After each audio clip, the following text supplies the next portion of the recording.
La face de Elon. Écœure On pas avait Elon. besoin. On avait Écœure pas besoin. Elon. Non, faut pas écœurer Elon. C'est DH Sport. C'est un site qui n'a pas rapport avec la techno, mais qui parle de ça. Elon Musk qui réclame des milliards de dollars de dommages et intérêts à OpenAI et Microsoft. Qu'on est surpris. Et, et la raison, Fred, je t'explique. Il réclame des milliards de dollars parce que, selon lui, il a investi. Puis là, ils font plein d'argent. Fait que là, il fait comme, ben, vous feriez pas d'argent si j'avais pas investi. Fait que je veux mon retour sur mon cash. Sauf que... T'as un Ouais, petit peu. ouais. Hein? Il poursuit pour, je pense, c'est 137 milliards ou quelque chose. 134 milliards de dollars de dommages et intérêts. Fait qu'il prétend que Grok est le leader suprême puis que les autres le suivent puis le copient. C'est ça? Non, il prétend que OpenAI serait pas où ce qu'il serait s'il n'avait pas cru en eux au départ, puis s'il n'avait pas mis de l'argent dans la chose, puis que si aujourd'hui ils sont rendus où ils sont, c'est parce qu'il a donné un petit coup de main au départ et donc il Mais c'est pas le faudrait. principe. C'est pas le principe d'investir de l'argent dans une entreprise puis d'avoir des dividendes. Mais Ouais, ça, en mais tout cas, il a écoute, retiré ses billes. Quand tu retires tes billes, s'il y a des profits qui apparaissent, sorry pour toi. Là. Puis quand tu investis des dividendes, normalement, tu gardes un shareholding, en tout cas, bref. On s'entend que d'après moi, on félicite Elon. Bonne journée. on fait- je veux pas te décevoir, mon cher Renan, mais Ça va attends être une minute, correct. j'ai sûrement un son pour ça. Attends une minute que je le trouve. C'est quand même hot. C'est quand même hot. Emotional damage. Exact. Elon, pauvre toi. Danny On qui lui dit souhaite, quand tu on lui souhaite investis, bonne chance. Danny dit quand tu investis, il y a toujours un risque financier. À Québec 76 qui dit quand tu investis, tu as toujours un risque financier, effectivement. On lui souhaite une bonne chance dans ses poursuites. Bonne chance. Prochaine nouvelle, Professionnelle. fucké ben raide, c'est Numérama qui nous apprend ça. Des xénobots sont en cours d'étude et d'utilisation. Et là, ce qu'ils font, Fred, c'est qu'ils prennent des cellules pluripotentes. Tu sais ce que ça veut dire, ça? Oui. Okay, pour ceux qui ne savent pas, c'est des cellules qui peuvent faire n'importe quelle autre cellule. Généralement, ça vient des cellules de peau. Et C'est des cellules souches. cellules souches, ouais, l'ancien mot des cellules souches avant qu'on change de mot. Ils font des cellules de muscles cardiaques avec. Et là, Okay. ils ont mis une IA là-dedans pour dire peux-tu me designer des formes? Et là, l'IA fait toutes sortes d'arrangements cellulaires bizarres en C, en V, en flagelle, en ci, en ça. Et là, ils se rendent compte que les petits xénobots qui sont créés par l'IA, qui testent, se mettent à se comporter de manière différente. Il y en a qui se mettent à nager, il y en a d'autres qui sont capables de ramasser des objets. Puis là, les scientifiques disent ah, Chris, on va combiner une avec une flagelle, puis l'autre avec comme une espèce en C, ça va faire une pince, fait qu'on va être capable de ramasser des cellules dans le corps ou de donner des médicaments. Fait que là, ils sont en train de faire ça en médecine, là, en développement futur. Fait que là, je me demandais, toi, Fred, là, on t'apprend qu'on va t'insérer tes xénobots quand même. T'as pas peur de lâcher ça loose dans ton sang? Ben, écoute, je trouve ça fascinant parce que il y a quelque chose là de tu sais, je trouve ça moins risqué parce que c'est une cellule. Ouais, c'est une Notre corps cellule. est équipé. Notre corps est équipé. Là. Mais tu sais, si c'est nos cellules à nous autres, ben, aller faire le ménage, passer à la balieuse, c'est comme avoir un robot. Là. Ouais, mais imagine qu'ils demandent leur indépendance. Ben, s'ils font ça, Qui nos se globules blancs vont révoltent, les là, puis qui ramasser. décident, nous autres, on se met tous dans ton pied, puis on te fait chier. Ça peut arriver, ça peut arriver. Bref, moi, ça m'intéresse moins, mais tu sais, en même temps, le futur, on sait pas. Ça va peut-être être quelque Je trouve chose ça intéressant, d'intéressant. moi. Prochaine nouvelle, ça vient de Corbin. Très, très cool. Il y a un scientifique, un gars développeur très connu. J'ai oublié de noter son nom. Désolé. Le gars a inventé un langage Hello entièrement avec Claude, en collaboration avec Claude. Et là, c'est un OK. langage comment je peux dire? Hyper sécuritaire parce que le langage se valide automatiquement lui-même à chaque étape. Donc, tu peux pas Ben, commettre une erreur de sécurité ou quelque chose de même, parce que aussitôt que tu l'écris, le système, avant de le compiler, il valide chacune des étapes s'il y a des failles de sécurité, à quel endroit, comment le corriger, ces choses-là. Puis c'est un système qui est hyper simple, développé avec quelques expressions. Il n'y a pas de déclaration d'objet, comme on voit dans la plupart des langages, là, genre variable est égal à blablabla. ouais. Puis c'est vraiment hyper simple, très, très robuste. Et là, le gars, il est rendu, je pense, à la version 0.4.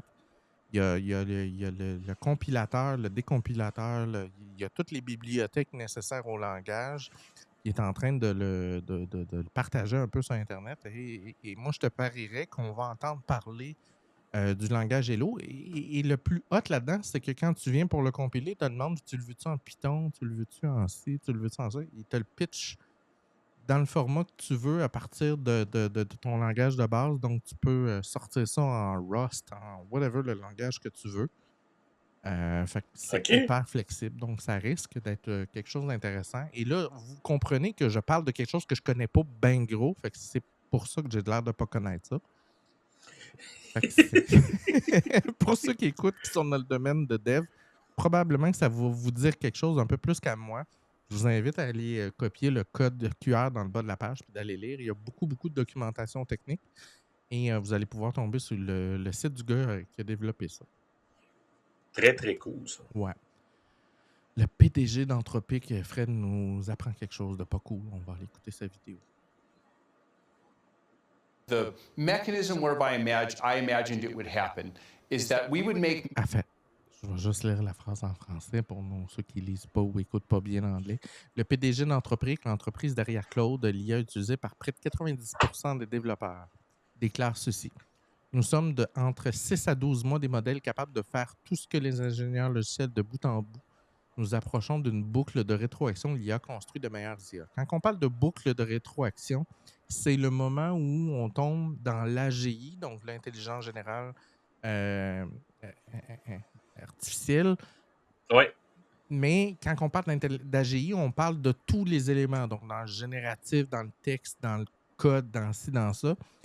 Lui, quand il parle d'une boucle de rétroaction qui se nourrit toute seule, on est dans le spécifique au niveau du codage. Donc, on n'est pas exactement dans une AGI, mais c'est tout comme. models that were good at coding and good at AI research. And we would use that to produce the next generation of model and speed it up, to create a loop that would increase the speed of model development.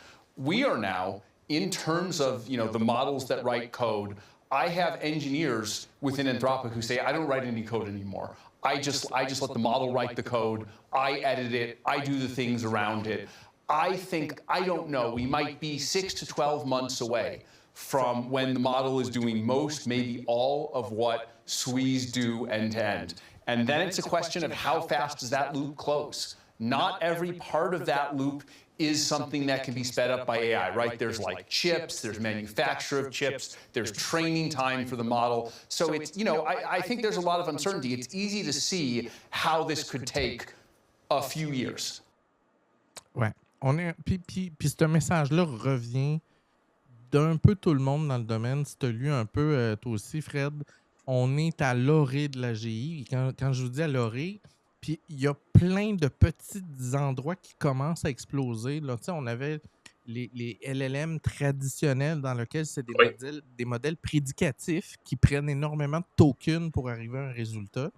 Et ce phénomène-là nécessite d'énormes énergies, des centrales électriques, des centres de données, ces choses-là. Puis devant le calcul rapide de Chris, on n'y arrivera pas à construire toutes les centrales qu'on a besoin pour aller où on veut, il y a d'autres chercheurs qui se sont dit, y a-t-il d'autres façons? Et là, il y a des nouvelles mathématiques qui sont en train de naître pour apprendre différemment. Puis là, il y a des nouveaux modèles de langage qui sont en cours, qui sont des modèles de langage adaptatifs qui sont moins prédictifs, c'est-à-dire qu'ils vont regarder une image, ils vont reconnaître un marteau, là, ils vont chercher le marteau à quoi ça sert, c'est un outil, puis à partir de là, ils vont apprendre sans y aller dans la prédiction. Ça coûte moins cher au niveau des tokens.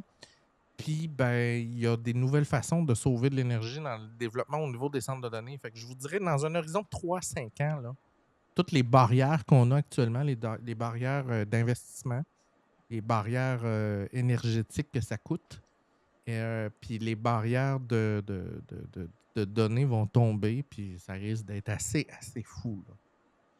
Mais tu sais, là-dedans, il y a quelque chose, puis je comprends ce qu'il dit, mais je persiste à croire que le Claude, entre autres, tu sais, j'ai des collègues chez Azimut qui poussent très, très loin la machine.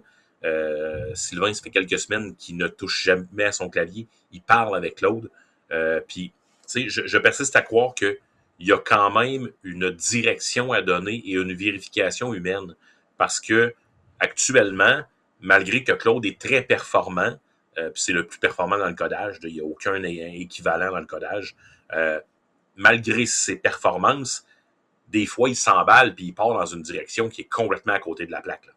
Ah, puis, je suis complètement d'accord avec toi. La surveillance humaine, les métiers qui travaillent dans le domaine du DOF, de la sécurité, là, que Danny nous parlait, qui vont réviser du code avant de le mettre en ligne, ces choses-là, ces gens-là vont avoir de la job à côté. Là. Mais en fait, je parle même pas de vérifier le code parce que le code, il est bien écrit. C'est la compréhension du prompt. Et toutes les intelligences artificielles, dans leur domaine de spécialité, à un moment donné ou un autre, part en spin. Cette semaine, j'avais un échange avec ChatGPT sur un dossier, puis je me sers souvent de ChatGPT pour me challenger, me pousser dans des endroits où j'avais peut-être pas vu différents angles et tout ça. Et des fois, on part de quelque chose qui est très bien et on part dans un spin. Puis là, à un moment donné, j'ai dit « Hey, chat, attends un petit peu. Là. Ramène-toi à la bonne place parce que là, t'es parti à la Lune puis on parle de l'Amérique du Nord. » Là. Puis là, il fait comme « Ah oui, excusez-moi, je me suis trompé. » Claude fait la même chose. Gemini fait la même chose. Ils font tous ça parce que comme ils veulent te plaire et t'impressionner, puis ça, c'est à la base de l'intelligence artificielle, ben on arrive souvent avec justement des spins où tu fais comme break pompon, là, puis on revient sur la base ou on revient à la question d'origine. Danny dit je vais venir faire une chronique là-dessus, mais avant, je dois parler de la base de la sécurité parce qu'il y a déjà sa prochaine chronique qui est prévue, je pense, quelque part le mois de février, la deuxième. Donc, on est en train de jaser de ça hors d'onde l'autre jour. Là, je ne me rappelle pas quand est-ce. Il va venir. Fait que là, il y a déjà une troisième chronique de prévue, Danny. Ça va être très, très cool. Puis tu sais, pour revenir à ce que tu disais, on le voit des fois quand on développe des mini-applications, tu l'as essayé, tu pars avec une idée très simple. Là, il y a un résultat qui est solide, là, qui est vraiment, vraiment très sacoche. Là, tu essaies de complexifier un peu, là, ça va. Puis là, à un moment donné, tu sens que ça se met à... Tu comprends? Là, OK, là, ça part en vrille. Telle option marche plus, telle option marche plus. Là, là, tu le sais. Puis par expérience, je présume que tu fais exactement la même chose que moi. Tu reviens à la version d'avant. Tu fais comme, OK, on va recommencer, on va y aller simple. Parce que si tu continues dans cette conversation-là... il est parti. Il est parti, sachez, il a pogné le mauvais détour, puis il n'y a rien à faire, tu peux pas le ramener. Ça peut être, tu sais, puis autant dans Jimmy, dans Claude, dans ChatGPT, dans Grok, peu importe ce que vous allez utiliser, quand vous arrivez à un point où vous voyez qu'il est sur le bord de partir sa shear, pesez ses breaks tout de suite. Parce que à la seconde où il a dépassé un point X, c'est pas rattrapable. Vous avez perdu votre temps et votre travail. Totalement. Hein, Patricia? Je sais pas de quoi tu parles. J'ai aucune idée. Je n'en parlerai pas sans la présence de mon avocat. Ah non, OK. Une petite affaire que j'ai découvert, que j'ai trouvé ça très, très cool encore là. C'est une nouvelle organisation par des Québécois pour des Québécois. Le Fonds de solidarité est là-dedans. Investissement Québec est là-dedans. Et des fois, quand eux autres ils se mettent là-dedans, c'est pas toujours gage de réussite. Mais bon, Québec Tech. Et ils ont parti le site et le regroupement qui s'appelle J'adopte le Québec Tech. C'est pas clair encore ce qu'ils veulent faire, mais ils veulent faire une espèce de...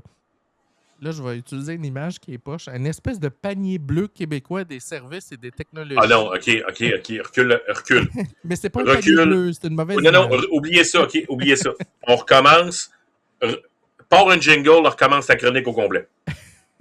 Pourquoi?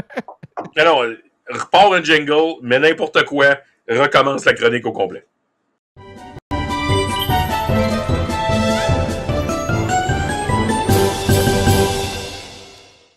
Rebonjour. Alors, Rebonjour. le Québec Tech. Alors, Oui, c'est une entreprise, c'est un regroupement. Ils veulent se regrouper entre eux autres pour mettre de l'avant les technologies et la science québécoise, les découvertes qu'on a et et Dieu sait qu'on en a.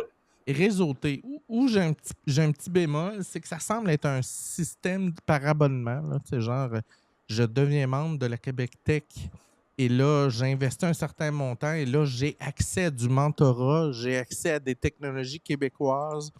Il semble y avoir des compagnies d'IA derrière qui ne sont pas clairement identifiées, mais que je sens derrière. Donc, c'est pas une mauvaise chose. Là. Puis là, tu sais, comprenez-moi bien, je dis pas que c'est une mauvaise chose, mais il manque de détails sur le site web. C'est très, très beau, tu sais, visuellement. Là, ils ont fait des belles vidéos, des belles choses.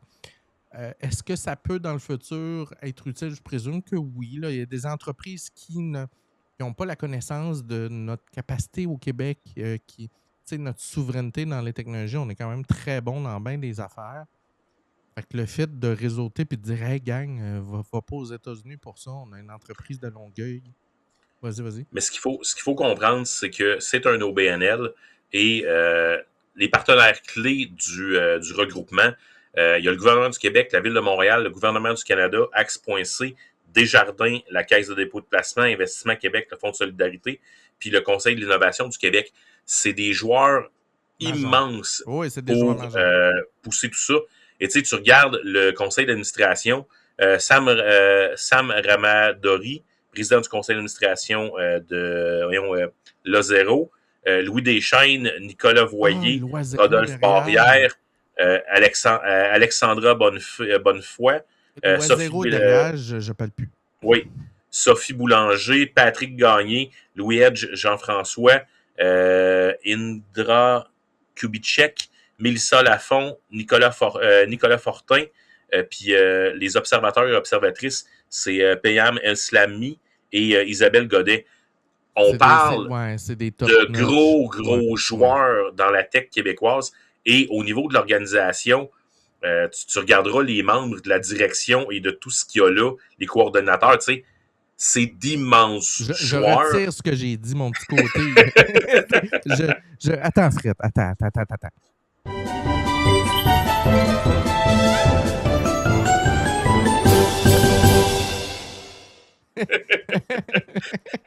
Tu recules 2 fois dans la même chronique, ça part mal. 2 shots. Mais écoute, j'avais pas ce qu'il fallait pour l'évaluer, mais là, tu m'arrives avec des noms.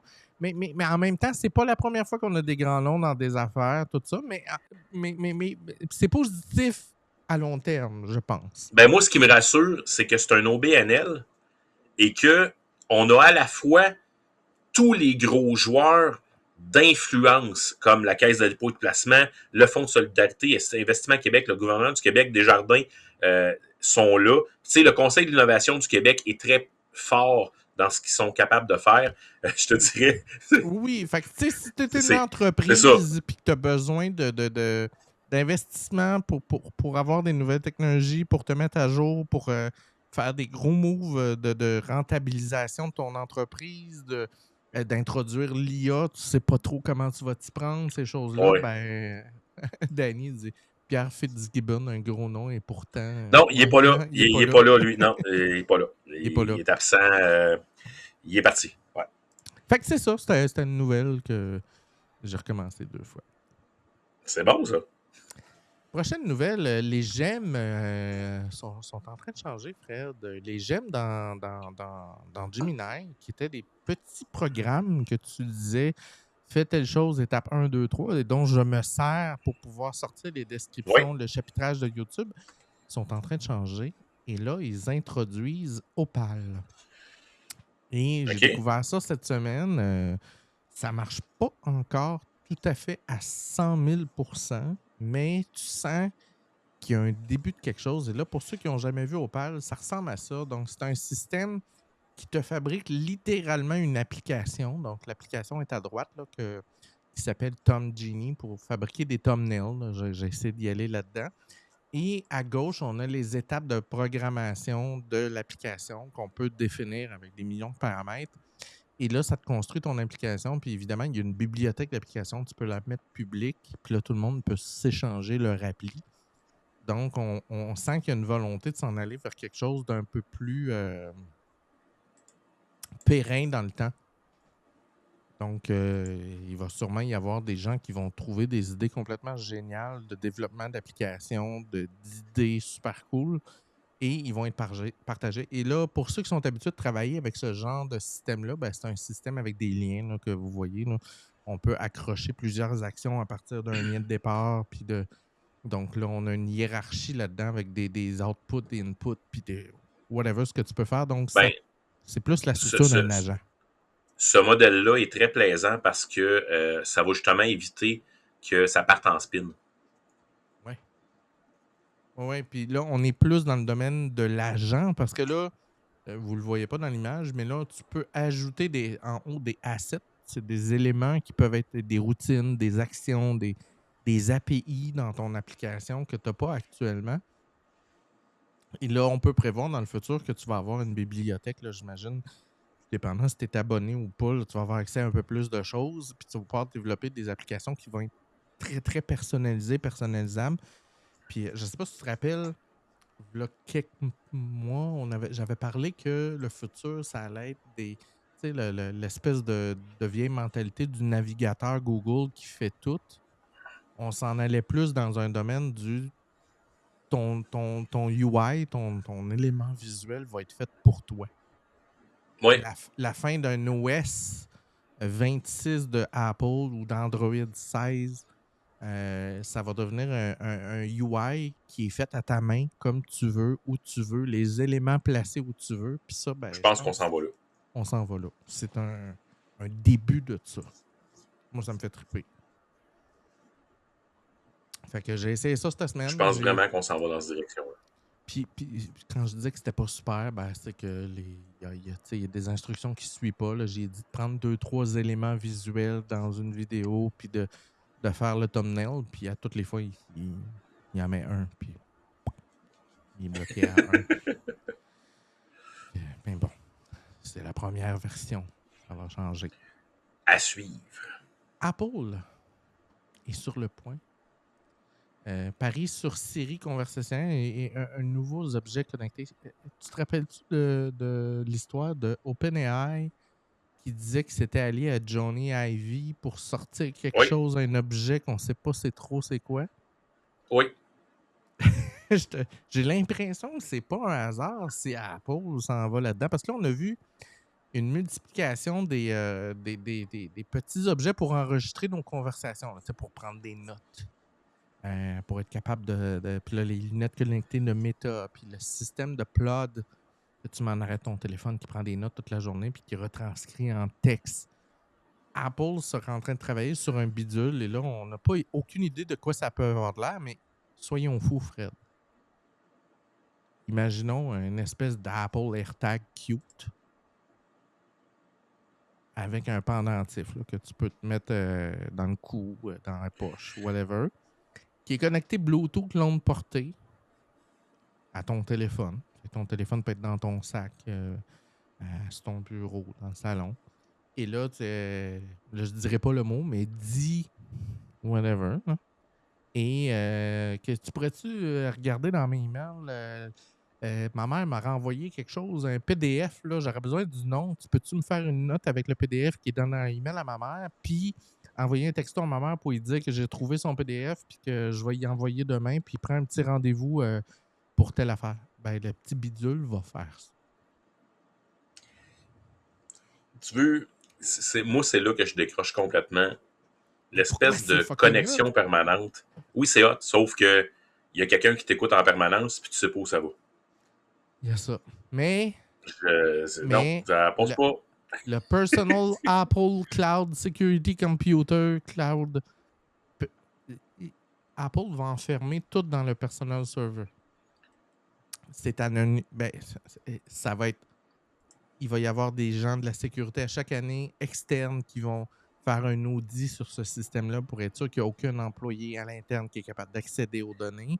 Et les données sont anonymisées à partir du moment où ils quittent ton téléphone vers le système central d'Apple.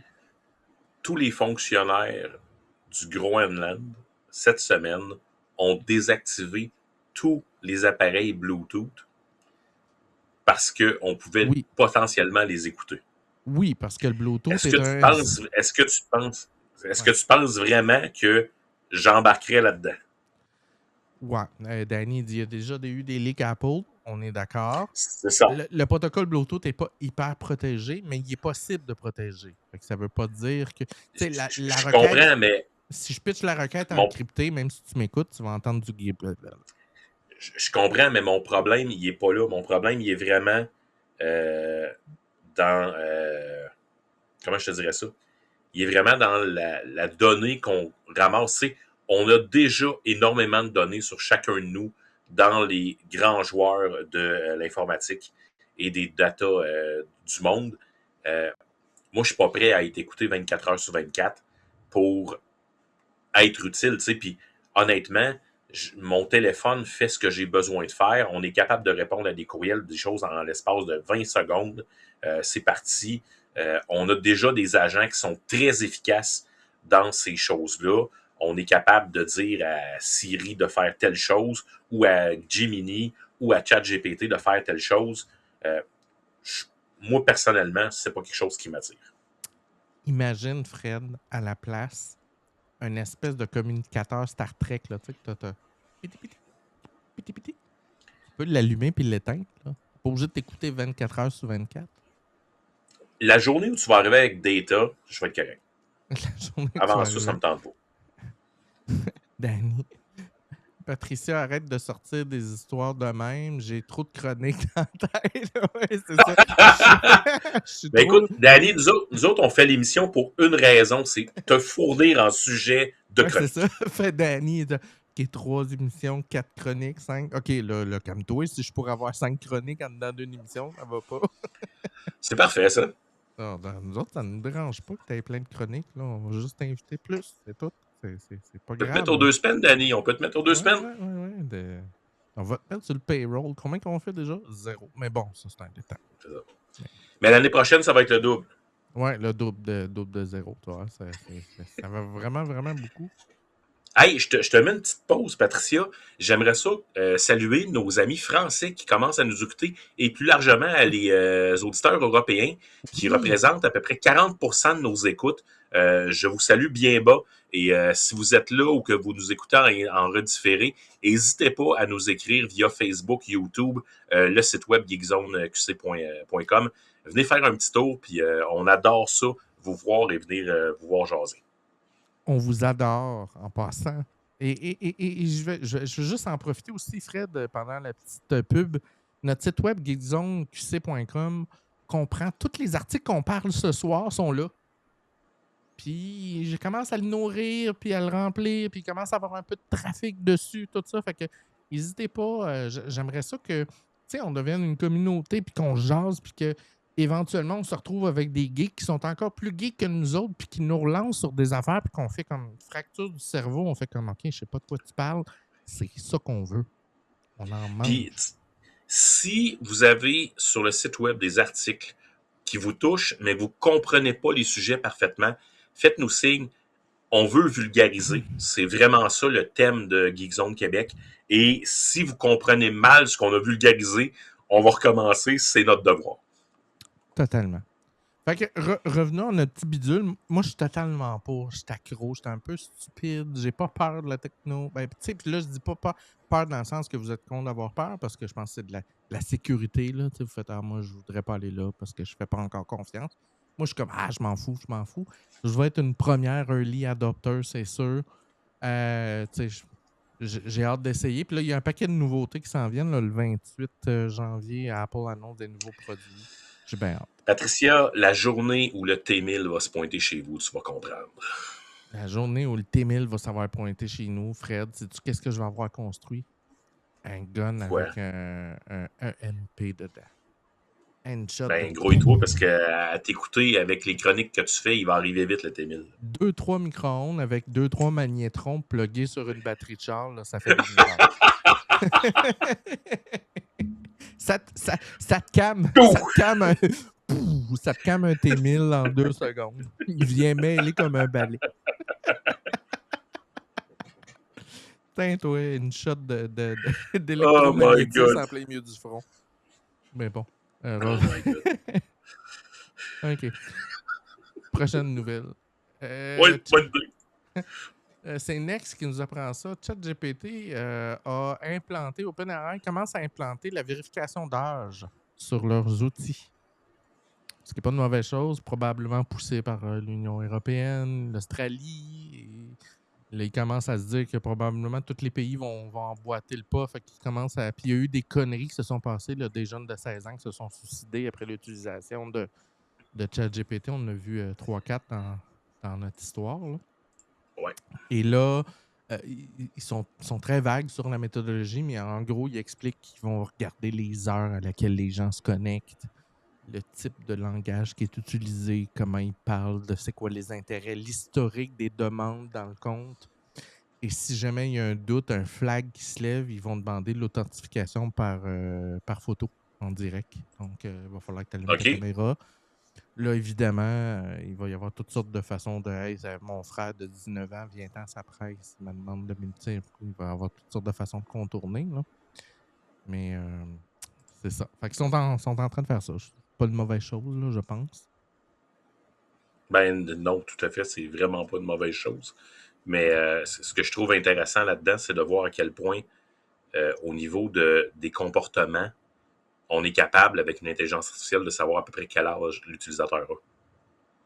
Ouais, ben là, ça se voit, là. Puis, tu sais, avec les intérêts, puis là, tu sais, s'il se connecte en, je sais pas moi, à 3h30, puis 5h, puis il est plus là jusqu'à 6h30, 7h, puis à 9h, on n'entend plus parler, c'est probable, tu sais, rarement un adulte. Mais bon. Ça se peut. Ça se peut.